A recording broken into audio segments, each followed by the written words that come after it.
Le Big Deal est revenu. Oui, vous avez bien entendu. Le jeu culte des années 2000 a fait son grand comeback sur RMC Story.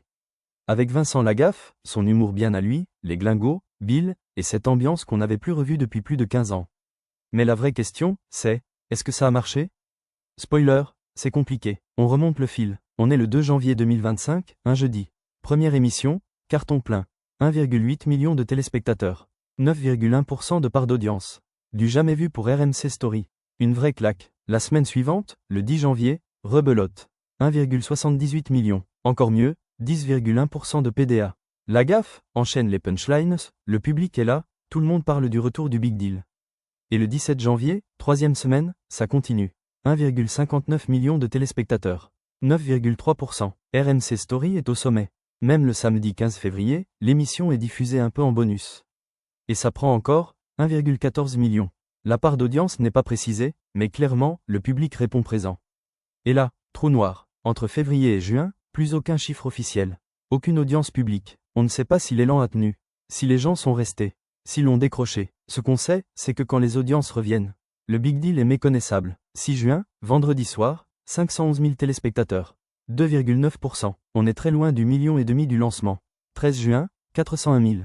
2,5%. 20 juin, 304 000. À peine 2% de PDA. C'est dur. Et pour la dernière de la saison, le 27 juin, un petit regain. 440 000 curieux. 5% de PDA. Mais clairement, on est très loin de l'euphorie des débuts. Alors, on fait le calcul. En 6 mois, le Big Deal a perdu près d'1,4 million téléspectateurs. Une chute impressionnante. Pourquoi? Plusieurs raisons. Un format qui n'a presque pas changé. Même habillage, même blague, même rythme. Pour certains, ça sentait la naphtaline. Une programmation instable aussi. Vendredi, puis samedi, puis de nouveau vendredi.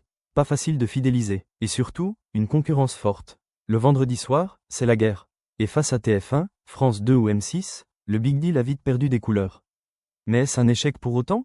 Pas totalement. Parce que ce qu'a prouvé ce retour, c'est que Lagaffe a toujours la cote. Que le Big Deal reste une marque culte. Et qu'il peut encore créer l'événement. La preuve, il reviendra en septembre. Toujours sur RMC Story. Nouvelle saison, nouveau pari. Mais vous en pensez quoi? Est-ce qu'il faut continuer? Ou est-ce qu'il fallait laisser le Big Deal là où il brillait, dans nos souvenirs? On attend vos avis. Et si vous voulez suivre la suite, vous savez quoi faire. Si vous avez aimé la vidéo, n'hésitez pas à laisser votre pouce bleu et à vous abonner.